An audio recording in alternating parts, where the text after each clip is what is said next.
Hi students, once again welcome back to EduSpring classes. Today we discuss journal. We know the first step of the accounting is to record business transactions. It is the first functions of accounting. അതായത് ഒരു അക്കൗണ്ടിങ്ങിൻ്റെ ഒന്നാമത്തെ ധർമ്മം ഒന്നാമത്തെ function എന്നുള്ളത് to record business transaction. ഒരു ബിസിനസ്സിൻ്റെ transactions ബിസിനസ്സിലെ ഇടപാടുകൾ record ചെയ്യുക എന്നുള്ളതാണ്. അതായത് അക്കൗണ്ടിങ്ങിൻ്റെ ഒന്നാമത്തെ സ്റ്റെപ്പാണ് ഒരു ട്രാൻസാക്ഷൻ അക്കൗണ്ട്സിലേക്ക് റെക്കോർഡ് ചെയ്യുക എന്നുള്ളത്. ഇത് റെക്കോർഡ് ചെയ്യുന്ന ബുക്കാണെന്ത്? ജേണൽ. ഇപ്പോൾ ബിസിനസ്സിൻ്റെ ട്രാൻസാക്ഷൻസ് റെക്കോർഡ് ചെയ്യുന്ന ബുക്കിന് പറയുന്ന പേരാണെന്ത്? ജേണൽ. ഈ ജേണലിന് പറയുന്ന മറ്റൊരു പേരാണ് book of prime entry. Book of prime entry. Book of prime entry. Journal is also called book of prime entry. ഇപ്പൊ ബുക്ക് ഓഫ് പ്രൈം എൻട്രി എന്ന് പറഞ്ഞാൽ എന്താണ്? അത് ജേണലാണ്. അതുപോലെ തന്നെ book of original entry. Book of original entry.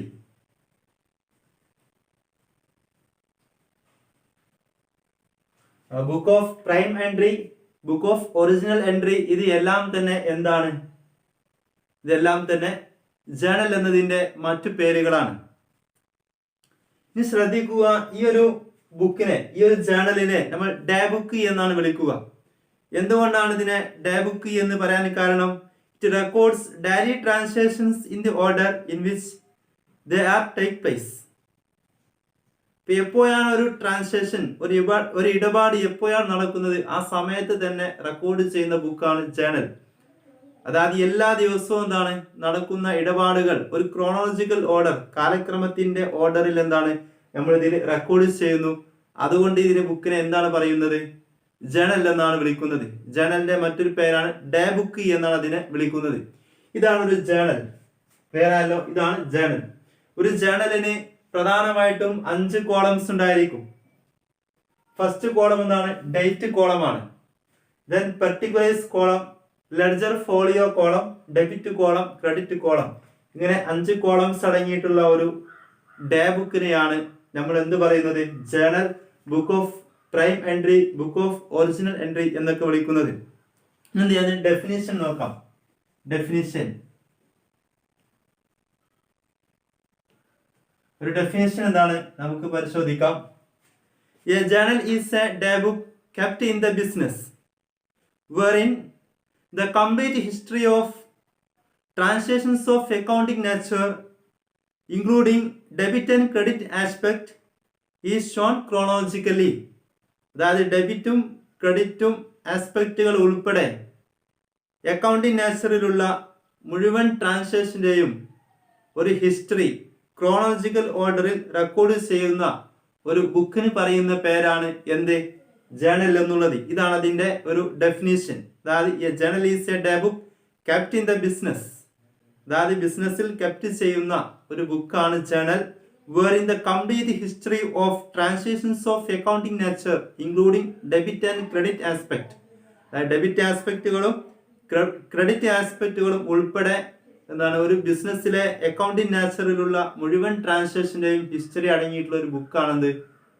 Journal. ഇവിടെ ശ്രദ്ധിക്കുക, ഒരു ജേണലിലാണ് നമ്മൾ ആദ്യമായിട്ട് അക്കൗണ്ടിങ് ട്രാൻസാക്ഷൻ റെക്കോർഡ് ചെയ്യുന്നത്. അപ്പൊ എങ്ങനെയാണ് ഒരു ജേണലിലേക്ക് ഒരു ട്രാൻസാക്ഷൻ റെക്കോർഡ് ചെയ്യുന്നത് എന്നുള്ളത് എന്താണ് നമുക്ക് പരിശോധിക്കാം. ആദ്യമായിട്ട് എന്താണ് ഒരു ട്രാൻസാക്ഷൻ നോക്കാം. അതായത് 1/1/2021. അപ്പോൾ ഒന്നാമത്തെ ട്രാൻസാക്ഷൻ ആണ് 1/1/2021. Started business with cash. Started business with cash rupees 15,000. അതായത് ഒരാള് 50,000 രൂപ മുതൽ മുടക്കിക്കൊണ്ട് ബിസിനസ് തുടങ്ങി. അത് എന്നാണ്? 1/1/2021 അതായത് 1 ജനുവരി 2021 ഒരു വ്യക്തി 50,000 രൂപ മുതൽ മുടക്കിക്കൊണ്ട് ഒരു ബിസിനസ് സ്റ്റാർട്ട് ചെയ്തു. ഇവിടുത്തെ രണ്ട് ആസ്പെക്റ്റുകൾ ഏതൊക്കെയാണ്? ഫസ്റ്റ് എന്നാണ് ഡെബിറ്റ് ആസ്പെക്ട്. ഡെബിറ്റ് ആസ്പെക്ട് ഏതാണ്? അത് എന്താണ്? ക്യാഷ് ആണ്. ക്യാഷ്. ഡെബിറ്റ് ആസ്പെക്ട് എന്നുള്ളത് എന്താണ്? ക്യാഷ് ആണ്. അതുപോലെ ക്രെഡിറ്റ് ആസ്പെക്ട് എന്നുള്ളത് എന്താണ്? Credit aspect. അപ്പോൾ ഡെബിറ്റ് ആസ്പെക്ട് എന്നാണ്. ക്രെഡിറ്റ് ആസ്പെക്ട് എന്നുള്ളത് ക്യാപിറ്റൽ ആണ്. ക്യാപിറ്റൽ. ഇവിടെ ശ്രദ്ധിക്കുക, ഡെബിറ്റ് ആസ്പെക്ട് ക്യാഷും അതുപോലെ ക്രെഡിറ്റ് ആസ്പെക്ട് എന്നാണ് ക്യാപിറ്റലുമാണ്. ക്ലിയർ ആയല്ലോ? ഇതാണ് started business with cash, debit aspect cash, credit aspect capital. എങ്ങനെയാണ് ഈ ഒരു ട്രാൻസാക്ഷൻ ഈ ജേണലിലേക്ക് റെക്കോർഡ് ചെയ്യുന്നത് എന്നുള്ളതാണ് ഇവിടെ ചെയ്യാൻ പോകുന്നത്. ശ്രദ്ധിക്കുക, പ്രധാനമായിട്ടും ഒരു ട്രാൻസാക്ഷൻ ജേണലിലേക്ക് റെക്കോർഡ് ചെയ്യാൻ 4 സ്റ്റെപ്പുകളാണ്. അതിൽ ഫസ്റ്റ് സ്റ്റെപ്പാണ് ഈ ഒരു ട്രാൻസാക്ഷന്റെ ഡേറ്റ് എന്ത് ചെയ്യണം? ആദ്യം ഡേറ്റ് കോളത്തിൽ എഴുതേണ്ടതാണ്. ഡേറ്റ് എത്രയാണ്? 1/1/2021. 1/1/2021. ഇതാണ് ഫസ്റ്റ് സ്റ്റെപ്പ്. ഡേറ്റ് കോളത്തിലേക്ക് ഡേറ്റ് റെക്കോർഡ് ചെയ്യുക എന്നുള്ളതാണ്. ഇനി രണ്ടാമത്തെ സ്റ്റെപ്പ് എന്താണ്? രണ്ടാമത്തെ സ്റ്റെപ്പ് പെർട്ടിക്കുലേഴ്സ് കോളം. ഈ പെർട്ടിക്കുലേഴ്സ് കോളത്തിൽ ഡെബിറ്റ് അക്കൗണ്ടിന്റെ പേര് ആദ്യമായിട്ട് എഴുതേണ്ടതാണ്. ഇവിടെ ഡെബിറ്റ് അക്കൗണ്ട് ഏതാണ്? ഡെബിറ്റ് അക്കൗണ്ട് ക്യാഷ് ആണ്. അപ്പോൾ cash account debtor. Cash account debtor.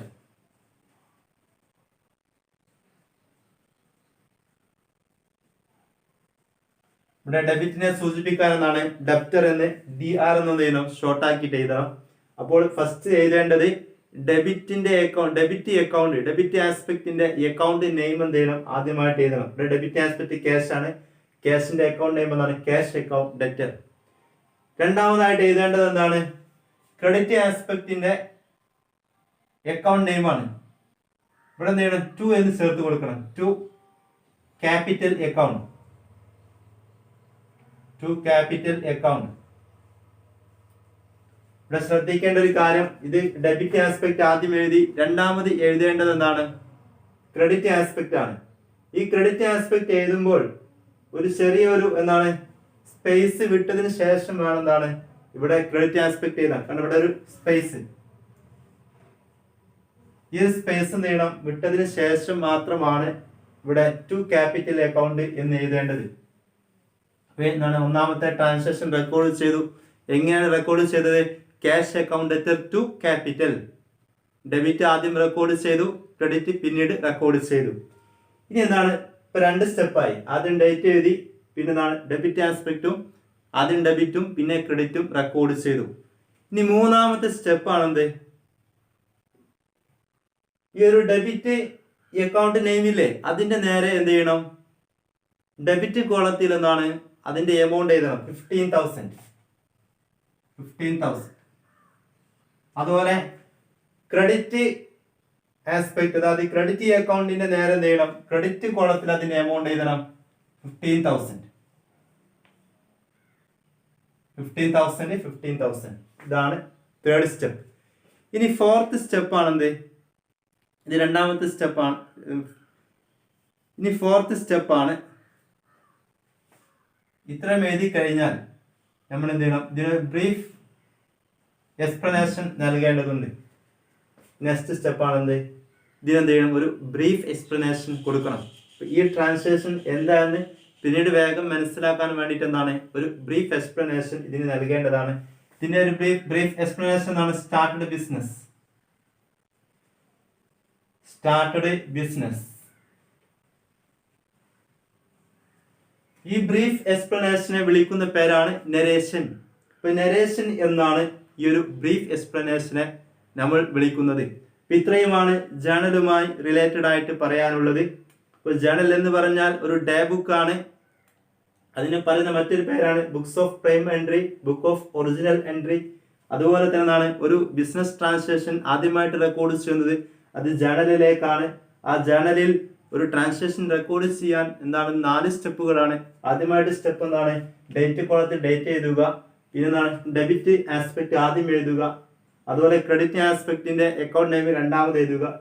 ഇനി മൂന്നാമത് സ്റ്റെപ്പ് എന്താണ്, ക്യാഷ് അക്കൗണ്ടിന്റെ നേരെ അല്ലെങ്കിൽ ഡെബിറ്റിന്റെ നേരെ ഡെബിറ്റ് കോളത്തിൽ എമൗണ്ട് എഴുതുക. ക്രെഡിറ്റിന്റെ നേരെ എന്ത് ചെയ്യുക, ക്രെഡിറ്റ് കോളത്തിൽ എമൗണ്ട് റെക്കോർഡ് ചെയ്യുക. അതിനുശേഷം എന്താണ്, ഇവിടെ ഈ ഒരു ട്രാൻസാക്ഷന്റെ ഒരു ബ്രീഫ് എക്സ്പ്ലനേഷൻ കൊടുക്കുക. അതിന് നരേഷൻ എന്നാണ് വിളിക്കുന്നത്. എന്നിട്ട് എന്ത് ചെയ്യാം, ഇവിടെ എന്താണ്, ഈ പെർട്ടിക്കുലേഴ്സ് കോളം മാത്രം ക്ലോസ് ചെയ്യാം.